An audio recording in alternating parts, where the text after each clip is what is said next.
이번 시간에는 2012년 5회 공유합기능사 필기기출문제를 풀어보도록 하겠습니다. 1번부터 보시겠습니다. 사용 온도가 비교적 넓기 때문에 화재의 위험성이 높은 유압장치의 작동률에 적합한 것은, 우선 유압장치의 작동률에서 많이 사용되는 것은 광유계를 많이 사용이 됩니다. 광유계 작동률을 많이 사용하는데, 이 광유계 적동률은 내화성과 내열성에 좀 한계가 있습니다. 그래서 이제 화재 위험이 있는 그런 곳들에서는 사용이 안 되겠죠. 어떤 곳들이냐면 뭐 제철소나 뭐 탄광, 그리고 또 금속을 제조하는 그런 설비가 있는 곳들은 이 화재 위험이 굉장히 많기 때문에 이 작동률, 광유계 작동률을 사용하지 못합니다. 그래서 화재 위험성이 없는 그런 작동률을 사용을 하게 되는데요. 그것이 난연성 작동률입니다. 난연성 작동률이라고 하는 것은 이제 불이 붙기가 어려운 거죠. 그래서 위험성이 높은 곳에 적합한 그런 작동률가 되겠습니다. 그래서 여기서 물어보는 것은 난연성 작동률가 되겠네요. 답은 3번이 되겠습니다. 2번입니다. 공유압 제어 밸브와 사용 목적이 틀린 것. 강압 밸브라고 하는 것은 이제 어떤 부분에 회로의 압력을 주회로의 압력보다 저압으로 사용할 때 사용하고요. 투압 밸브라고 하는 것은 엔드 밸브죠. 엔드 밸브. 안전제어나 검사 기능에 사용됩니다. 압력 스위치라고 하는 것은 이제 설정압이 됐을 때 개폐를 해주는 그런 스위치로 사용되는 거죠. 높은 압력으로 만드는 것이 아닙니다. 틀린 것은 3번이 됐고요. 시퀀스 밸브라고 하는 것은 다수의 액추에이터의 작동 순서를 결정하는 순차적으로 제어하기 위한 밸브가 되겠습니다. 답은 3번이 되겠고요. 3번입니다. 유량 제어 밸브에 속하는 것. 유량 제어 밸브에 속하는 것은 뭐 규축 밸브라든지 일반형 유량 제어 밸브, 뭐 체크 밸브랑 규축 밸브랑 합한 거죠. 그다음에 뭐 급속 배기 밸브 등이 있겠네요. 여기서는 규축 밸브 있네요. 답은 4번이 되겠고요. 뭐 전환 밸브 이런 것들은 뭐 방향 제어 밸브가 되겠고, 체크 밸브는 방향 제어 밸브 혹은 논리 밸브로 보시면 되겠습니다.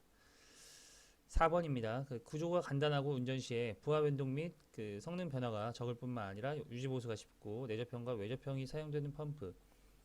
우선 펌프에서는 이제 기어 펌프와 베인 펌프, 피스톤 펌프가 있는데요. 이렇게 비교를 하시면 쉽게 알아보실 수 있을 겁니다. 이제 우선 구조를 보시면 가장 간단한 게 기어 펌프이고요.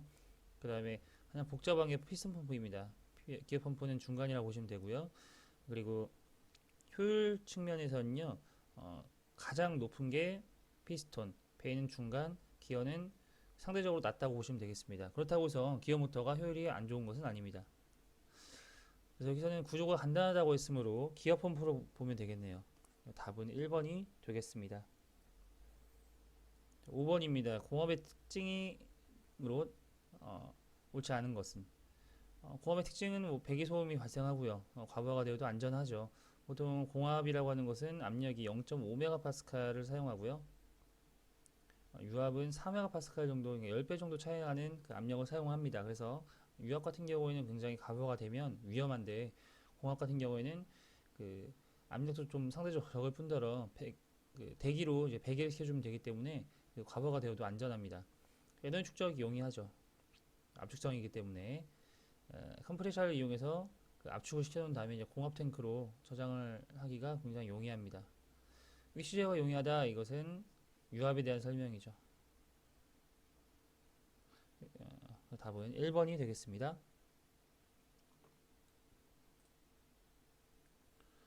6번입니다. 펌프가 포함된 유압 유닛에서 펌프 출력이 출구의 압력이 상승하지 않는다. 그 원인으로 적당하지 않는 것. 이 펌프의 압력이 형성되지 않는 이유로는요, 펌프가 고장이 나서 밸브에 안 걸리는 경우, 그리고 언로드 밸브의 고장, 이게 무부하 밸브인데요. 무부하 밸브인데, 이 무부하 밸브의 고장으로 인해서 누유라든지 누설이 되는 경우, 압력이 형성되지 않는 경우가 있습니다. 그리고 유압 회로 중에 실린더 및 밸브 누설인 경우에도 압력이 형성되지 않죠. 펌프 내부의 고장에 의해서 압력이 새고 있는 경우도 있고요. 릴리 밸브의 설정압이 잘못되었거나 작동이 불량한 경우도 압력이 형성되지 않는 이유입니다. 그래서 여기서는 릴리 밸브의 고장 맞고요. 부하 걸리지 않고 얼로드 밸브의 고장 맞습니다. 속도 제어 밸브 고장은요, 이것은 유량에 관련된 거죠. 압력과는 관계가 없습니다. 답은 2번이 되겠고요. 7번입니다. 로드리스 실린더에 대한 설명으로 적당하지 않은 것. 로드리스 실린더라고 하는 것은 로드가 없는 것입니다. 보통 실린더에 이렇게 이 부분이 로드인데요. 로드를 움직일 수 있는 그 거리를 이제 행정 길이라고 합니다. 행정. 이 로드가 로드리스는 이제 없다는 뜻입니다. 그래서 피스로드가 없다는 그 설명 맞고요. 설치 공간을 그래서 줄일 수가 있습니다. 로드를 설치 안 해도 되기 때문에. 그래서 이것도 그 임의 위치에서 정지시킬 수 있습니다. 이 행정은 로드는 이게 행정이 제한적이지만 로드리스는 행정이 제한적이지 않죠. 그래서 행정이 더 깁니다. 그래서 답은 2번이 되겠습니다. 8번입니다. 유압기기에서 스트레이너의 여과 입도 중 많이 사용되고 있는 것. 그 스트레이너라고 하는 것은 그 흡입구축에 설치하는 그런 여과기인데요. 보통 그 여과 입도 중에 가장 많이 사용하는 것은 100에서 150입니다. 흡입 쪽에서는 이제 미세하게 걸러내기보다 큼지막한 걸 다 처음에는 이렇게 걸러내겠죠. 그래서 100에서 150 마이크로미터가 되겠습니다. 답은 4번이 되겠습니다. 이 수치는 외워두시면 좋을 것 같습니다. 9번입니다. 유압 및 공기압 용어의 정의에 대해서 규정한 한국산업표준에 맞는 것은 유압 및 공기압 용어의 정의에 대해서는 KSB 0120에 나와 있습니다. 그래서 산업인력공단이 아니죠. 한국산업표준에 가보시면 KS 표준 규격 열람에 가보시면 이 KSB 0120에 검색을 해서 들어가 보시면 유압 및 공기압 용어를 보실 수가 있습니다. 0112는요 사무용 기계로 용어를 정의하고 있고요. KSP 0114라고 하는 것은 공작기계 용어인데 폐지가 됐습니다. KSP 0119도 유압 용어인데 폐지가 됐고요. 0120으로 통합이 됐습니다. 답은 4번이 되겠고요. 이것도 꼭 알아두시기 바랍니다. 10번입니다. 압력 제어 밸브의 특성이 아닌 것. 압력 제어 밸브의 특성으로는 이렇게 유량 특성이라든지 압력 특성, 제한성 특성, 히스테리 특성, 압력 조정 특성, 릴리프 특성 등이 있습니다. 그래서 특성이 아닌 것은 크래킹 특성이죠. 답은 1번이 되겠습니다. 11번입니다. 공합 시스템의 사이징 설계 조건을 볼 수 없는 것. 이 사이징 설계라고 하는 것은 이제 공합 시스템의 크기를 결정하는 설계 조건이죠. 이 부하의 중량 같은 경우에는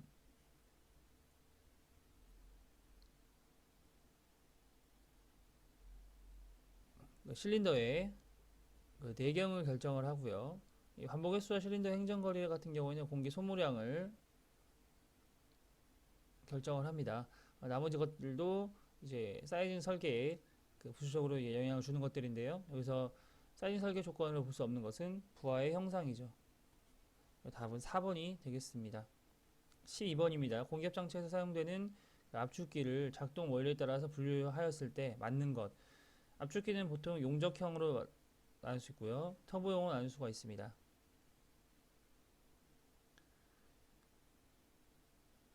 그래서 용접형과 터보형, 여기서는 터보형밖에 없네요. 답은 1번이 되겠습니다.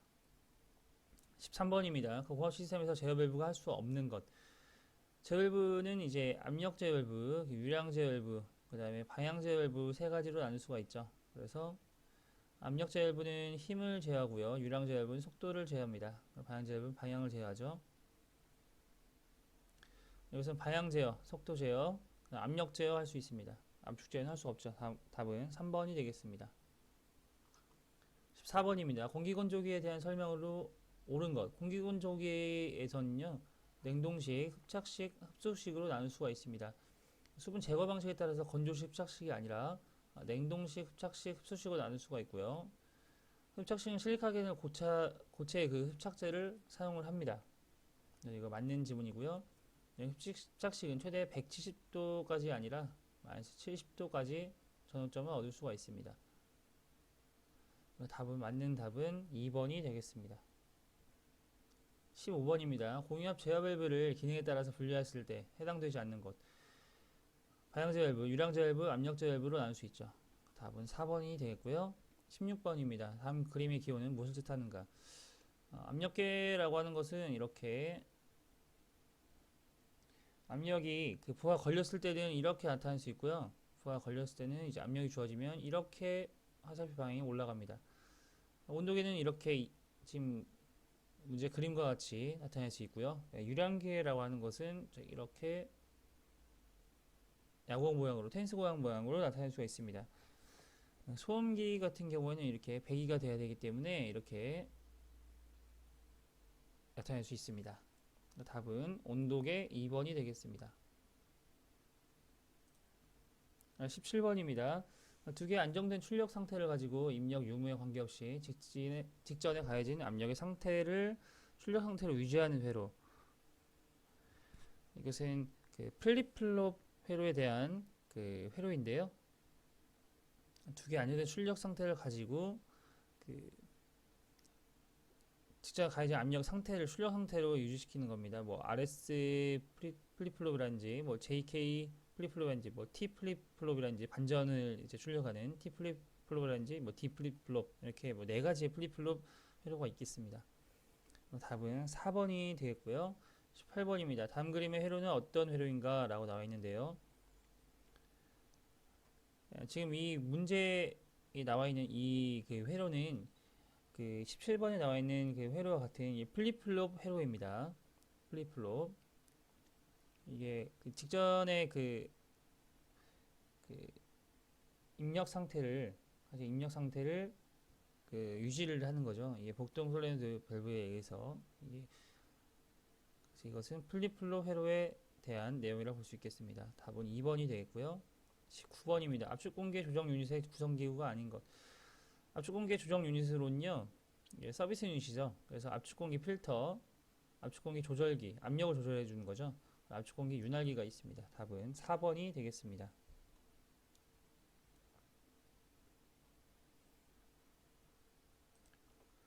20번입니다. 공합과 유압의 조합기기에 해당되는 것. 이 공유압 조합기기로는 이제 에어 하이드로 실린더와 이제 공유압 변환기, 하이드롤릭 체크 유닛이 있는데요. 여기서 해당되는 것은 하이드롤릭 체크 유닛밖에 없네요. 답은 3번이 되겠습니다. 21번입니다. 액추에이터 중에 유압 에너지를 직선 운동으로 변환하는 기기. 유압 에너지 직선 운동으로 하는 것은 실린더죠, 실린더. 그 유압 에너지를 그 회전 운동으로 변환시키는 것은 모터가 되겠죠, 액추에이터. 그래서 유압 모터는 이제 회전 에너지를 회전 에너지로 바꿔주는 거고, 실린더는 이제 직선 운동으로 바꿔주는 겁니다. 답은 2번이 되겠고요. 요동 모터는 그 회전 에너지로 바꿔주긴 하는데, 그 회전 운동 그 유압 모터와 다른 거는 이제 제한된 각도만큼만 이렇게 움직인다는 거죠. 그 제한된 각도만큼만 회전하는 거. 유압 펌프는 이제 유압 에너지 발생원입니다. 유압 에너지를 발생시키는 거죠. 21번의 문제는 2번이 답이 되겠습니다. 22번입니다. 전기 리드 스위치를 설명한 것으로 틀린 것은? 전기 리드 스위치라고 하는 것은 이제 자기현상을 이용한 비접촉식 센서가 되겠습니다. 영구 자석으로 작동하고요. 불화성 가스 속에 접점을 내정한 유리관의 구조가 되겠습니다. 전극의 정전 용량 변화를 이용해서 검출하는 것은 그 근접 센서 중에 유도용 센서와 그 정전 용량형 센서가 있습니다. 이 유도용 센서는 이제 금속만 감지를 하고요. 이 정전 용량형이 이제 금속과 비금속을 모두 다 검출을 할 수 있는데, 이것은 전극의 정전 용량 변화를 이용해서 검출을 하는 것입니다. 답은 4번이 되겠습니다. 23번입니다. 유압장치의 구성 요소 중에 그 동력장치에 해당되는 것. 동력장치라고 하는 것은 이제 그 움직인다는 거죠. 움직임으로 이제 바꿔주는 겁니다. 그래서 이것은 이 역할을 해주는 것은 액추에이터죠. 액추에이터.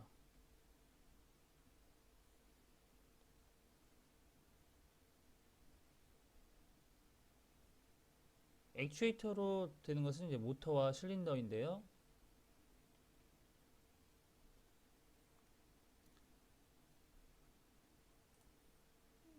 이 부분 좀 제가 잘못 설명했습니다. 이게 움직임을 하는 것이 아니라 움직임을 할 수 있도록 할 수 있는 동력원으로 봐야겠네요. 여기서는 동력원.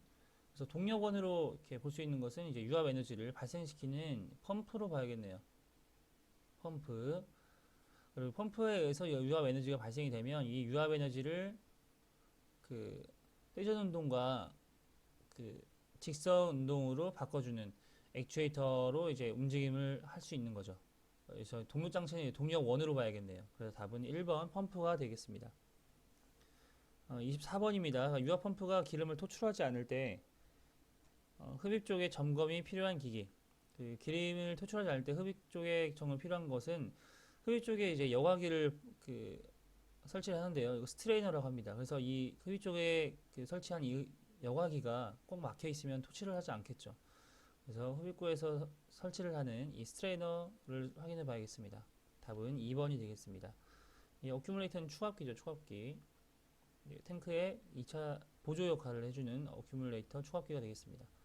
25번입니다. 양 제어 밸브, 양 체크 밸브라고도 하고 압축 공기 입구가 XY 두 개소, 출구가 한 개소로 되어 있는데 서로 다른 위치에 있는 신호 밸브로 나오는 신호를 분류하고 제2의 신호 밸브가 공기가 누출되는 것을 방지하므로 5호 요소라고 하는 밸브, 셔틀 밸브죠. 답은 1번이 되겠습니다. 얼로 밸브는 이제 무브화 밸브를 뜻하고요. 체크 밸브는 이제 역류를 방지하는 밸브가 되겠습니다.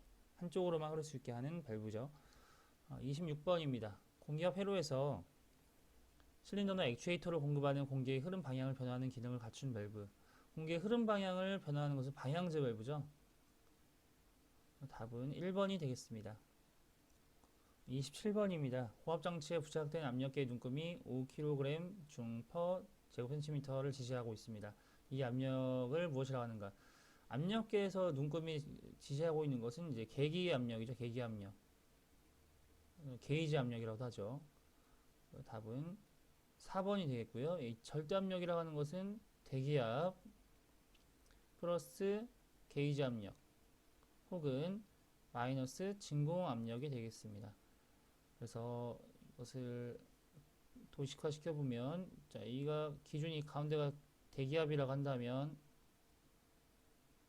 이 부분이 게이지 압력이고 이 부분이 진공 압력이라고 보면 되겠죠. 그래서